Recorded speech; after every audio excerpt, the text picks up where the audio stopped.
1917 में मांटेग्यू ने एक अगस्त प्रस्ताव रखा और उसमें एक बात रखी कि भारत की चार विशेषताएं है। उसमें कभी कभी सवाल आ जाते थे मुख्य विशेषता क्या थी।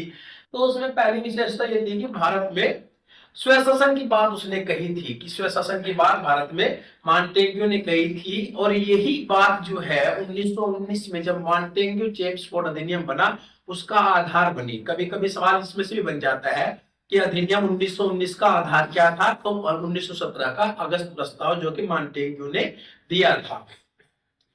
एक सवाल आता है कि जो उस समय उदारवादी दल थे जिसमें गोपाल कृष्ण गोखले, दादा भाई नौरोजी, जो उदारवादी दल थे उन्होंने इसको क्या कहा, इन्होंने भारतीयों का मैग्ना कार्टा कहा। इस बिल को क्या कहा, भारत के लिए मैग्ना कार्टा है। किसी लोगों ने उदारवादी ने, जबकि जो जो आपके उग्रवादी थे, उग्रवादी में चाहे तिलक था मुख्य, तो उसने कहा था सर सूर्य विहीन उषा काल, सूर्य विहीन उषा काल। इस प्रस्ताव को किसने कहा था, तिलक ने कहा था। अब आगे यह घटना जो है, गांधी जी के दो आंदोलन आते हैं। सबसे पहले 1918 में उसने जो है, सबसे पहले गांधी जी ने क्या किया था, अहमदाबाद टेक्सटाइल्स मिल्स एसोसिएशन की स्थापना गांधी जी ने कर दी थी 1918 में। और उसके बाद 1918 में इसने गांधी जी ने गुजरात में खेड़ा में जो है किसान आंदोलन किया था और उसमें नारा दिया था, कर नहीं का नारा दिया था।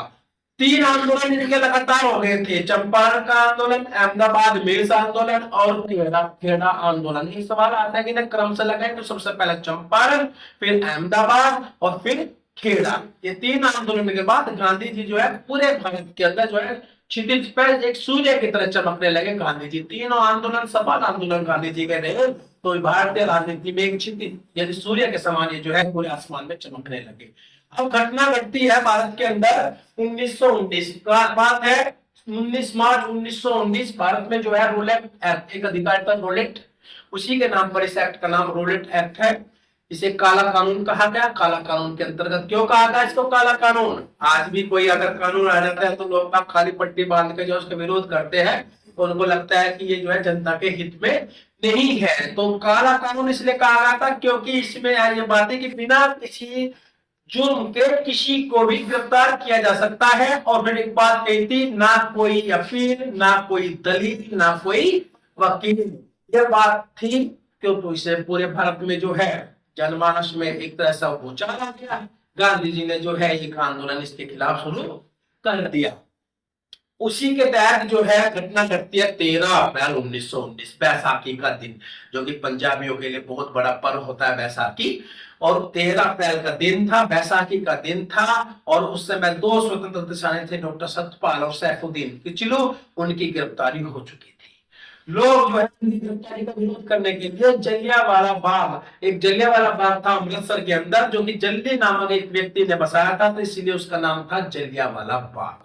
वहां पे जो है हजारों की संख्या में लोग एकत्रित हो गए। और एकत्रित होने के बाद एक हंसराज जैसा व्यक्ति, जो गद्दार तो हमेशा समय समय पर देश में पैदा होते रहे, ये सवाल भी कभी कभी आ जाता है कि अंग्रेजों का साथ किसने दिया था, तो हंसराज ने दिया था। तो हंसराज ने जाकर महाधिकारी को बोल दिया, अधिकारी कौन था, R.E.H. डायर, ध्यान रखना R.E.H. वहां डायर था। पंजाब का उस समय गवर्नर था माइकल ओ डायर। तो R.E.H. डायर को जाके बताया कि कुछ लोग वहां पे जो एकत्रित हो रहे हैं, सरकार के खिलाफ नारेबाजी कर रहे हैं। तो R.E.H. डायर ने जो है चारों तरफ से उस बाग को घेर कर गोलियां बरसा दी। लोग जान बचाने के लिए एक दूसरे के ऊपर जो है एक दूसरे को पटकने लगे। एक कुआं था, उसमें कुआं है आज भी। और जान देखिए कि जब गोलियां चल रही थी तो वे लोग जो है कुएं में कूदने लगे। यार दिमाग देखिए कि पता था कि मर जाएंगे कुएं में, तो दिमाग ने काम किया, उन गोले से बचने के लिए जो है वे क्या है कुएं में कूदने लगे और उसमें लाशों का ढेर लग गया। पूरे देश में हिल गया, पूरा देश इस घटना से, और इस घटना से पूरा देश हिल गया। तो इसमें एक सवाल आता है कि कमीशन कौन कौन से बने। तो अंग्रेजी सरकार ने इस समय जो है लॉर्ड हंटर एक व्यक्ति था, उसके निर्देशन में जो है हंटर आयोग की स्थापना की। इसमें 5 सदस्य अंग्रेज थे और 3 सदस्य कौन थे, भारतीय थे। भारतीय 3 सदस्य कौन कौन थे, चिमनलाल सीतलवाड़, शाहजादा सुल्तान अहमद और जगत नारायण। ये सवाल कभी कभी आ जाता है कि भारत में कौन कौन से सदस्य थे। तो ये 3 सदस्य जो है हंटर आयोग में थे। और क्या कहते हैं ये लोग, यह एक मानवीय फूल है, बस ये कह के पल्ला झाड़ देते हैं। कांग्रेस समिति बनाई थी जिसमें मदन मोहन मालवीय, देखो एम निकला है तो मदन मोहन मालवीय के नेतृत्व में एक समिति बनी और जिसका सदस्य कौन थे, मोतीलाल नेहरू और गांधी जी थे। अब पूरे देश में इस घटना को रिजल्ट तो निकला नहीं, मानवीय भूल कह के लोगों को जो है बता दिया गया। अब उसकी तरफ में जो है एक समानांतर एक घटना और घट रही थी उस समय, खिलाफत आंदोलन मुसलमानों ने कर दिया था। खिलाफत आंदोलन की शुरुआत कैसे हुई थी, द्वितीय विश्व युद्ध चल रहा था तो ब्रिटेन ने जो है टर्की के खिलाफ जो है युद्ध का ऐलान कर दिया, टर्की के खलीफा के खिलाफ युद्ध का ऐलान कर दिया। तो भारतीय मुसलमान जो है वो अंग्रेजों के खिलाफ हो गए, हिंदू खिलाफ हो गए थे जलियांवाला बाग हत्याकांड से, मुसलमान खिलाफ हो गए थे टर्की के खलीफा खिलाफ ब्रिटिश सरकार का आक्रमण से। तो दोनों को मिलाकर गांधी जी ने जो है 1 अगस्त 1920 को असहयोग आंदोलन की शुरुआत कर दी। यह आंदोलन अपने चरम पर पहुंचने लगा और प्रथम गिरफ्तारी दी मोहम्मद अली जिन्ना ने, लेकिन बाद में इसमें जो है स्थितियां बदलने लगी और मोहम्मद अली जिन्ना, एनी बेसेंट और विपिन चंद्र पाल ने इस आंदोलन से अपने हाथ पीछे खींच लिए। आंदोलन इतना तीव्र गति से आगे बढ़ रहा था कि घुटनों के बल टिक गया अंग्रेज सरकार। लोगों को लगने लगा कि ये आंदोलन हम लोग को आजादी देकर जाएगा। तो उसी समय घटना घटती है, क्या घटना घटती है, 5 फरवरी 1922 में चोरी चोरा कांड। अंग्रेज अधिकारी जो है निर्दोष भारतीयों को जो है पीट रहे थे इस स्थान पर। वे लोग शांति में जो है अपना आंदोलन कर रहे थे, आंदोलन के साक्षी थे वे लोग। लेकिन युवा है, युवा के अंदर जोश भी रहता है, खून में उबाल आता है। तो जब उनकी प्रताड़ना ज्यादा बढ़ने लगी तो इन्होंने जो है थाने में आग लगा दी और उस थाने में आग लगा के 21 जो पुलिस कर्मी थे वे जलकर मर गए। और इस बात को सभी जितने भी उस समय कांग्रेस के सदस्य थे सबने महात्मा गांधी जी को मनाया कि ये कोई नहीं, ये लड़कों से गलती हो गई। लेकिन गांधी जी ने जो है अपनी राजनीति में हिंसा का कोई महत्व न बताते हुए इस आंदोलन को जो है वापिस ले लिया। और इस आंदोलन को वापस ले लिया तो आंदोलन के बाद गांधी जी को जो है गिरफ्तार कर लिया गया और उनको 6 वर्ष की सजा दे दी गई। आंदोलन खत्म हो गया, देश की स्वतंत्रता में शून्यकाल शुरू हो गया। गांधी जी गिरफ्तार हो गए, सभी क्रांति जितने भी कांग्रेसी नेता थे गिरफ्तार होने लगे। उसी समय 1923 में सी.आर. दास और मोतीलाल नेहरू ने स्वराज पार्टी की स्थापना की। ये भी बहुत बढ़िया बात थी। जब नेतृत्व किसने संभाला, चित्तरंजन दास ने और मोतीलाल नेहरू ने स्वराज पार्टी की स्थापना कर दी। एक और घटना घटती है 31 अक्टूबर, इसी बीच में कभी कभी मैं यहाँ इसलिए नोट करा रहा हूँ, इस सवाल पेपर में खूब आता है कि 31 अक्टूबर 1920 में जो है ऑल इंडियन ट्रेड जो था उसकी यूनियन का स्थापना किसने की थी, तो वो एम.एन. रॉय ने की थी। और प्रथम अध्यक्ष कौन था उसका, लाला लाजपत राय। दोनों डाटा याद रखना इस चीज का। अब घटना घटती है काकोरी कांड। काकोरी कांड में 1925 की बात है। ये सहारनपुर से एक ट्रेन चली लखनऊ के लिए, उसमें सरकारी खजाना था और सरकारी खजाना था तो उस खजाने को लूटने की प्लानिंग बना दी 10 व्यक्तियों ने, क्योंकि लोगों को क्रांति के लिए क्या चाहिए था, पैसा चाहिए था।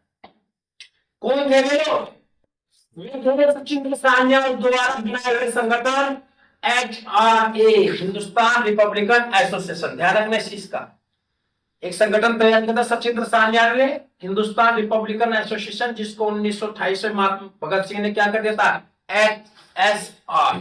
ये दोनों डाटा ध्यान रखना। HRA क्या बना दिया था, HSR, Hindustan socialist Republican association. समझ में आया। HRA के सदस्य थे वे 10 और उन्होंने जो है काकोरी में उस ट्रेन को लूट लिया। ठीक है ना, ट्रेन को लूट लिया, लोग गिरफ्तार होने लगे। तो 4 व्यक्तियों को मिली फांसी, RRBA। ध्यान रखना इस चीज का। रोशन सिंह, राजेंद्र लाड़ी, राम प्रसाद बिस्मिल यानी बिस्मिल, और ए से क्या है, ए से अशफाकुल्लाह खां। ये तरीका याद करने का ये भी रह जाएगा कि RRB के अभी फॉर्म भी निकले हुए हैं रेलवे के, तो RRB दिमाग में रखना, ए और इसमें जोड़। इतिहासकार कहते हैं कि पहला मुस्लिम जो है जो फांसी पे लटका वो अशफाकुल्लाह खां जैसा स्वतंत्रता सेनानी था। इस बात भी ध्यान रखना। दूसरा क्या था इसमें, सचिंद्र सान्याल को मिल गई थी आजीवन कारावास, ये भी ध्यान रखना इस चीज। और मनमथ गुप्त को मिला था आजीवन कारावास, 4 को फांसी, एक को आजीवन कारावास और एक को 14 साल की सजा। अभी मैंने बताया HRA HSRA, जब सचिंद्र सान्याल द्वारा जो संगठन था HRA, उसके सदस्य भगत सिंह से मिले। देखिए मैंने उसमें बताया था मेरी क्लास में कि भगत सिंह जी ने जो है कुछ कार्य जो है, तो उनका एक क्रांति का काल रहा ना, तो उन क्रांति काल में उनकी जो यूनिक सोच थी ना, उसी ने उस व्यक्ति को जो है महान बनाया। जैसे सचिंद्र सान्याल के सदस्य HRA के सदस्य भगत सिंह से मिले, उनसे कहा कि आप जैसे युवाओं को इस संगठन की जरूरत है। तो उन्हें एक बात कही थी, भाई आज तो हम लोग अंग्रेजों के गुलाम है, कल को अगर देश आजाद हो जाएगा तो कुछ चुनिंदा लोगों के गुलाम हो जाएंगे हम। इसलिए संगठन का नाम उसने क्या कर दिया था, HSR, यानी हिंदुस्तान सोशलिस्ट रिपब्लिकन एसोसिएशन। समाजवाद का जो वर्ग है, हर वर्ग का, समाज के हर वर्ग का सदस्य इसमें हो, और देश की आजादी के बाद को जो है अपनी स्वतंत्रता का आभास रहना चाहिए।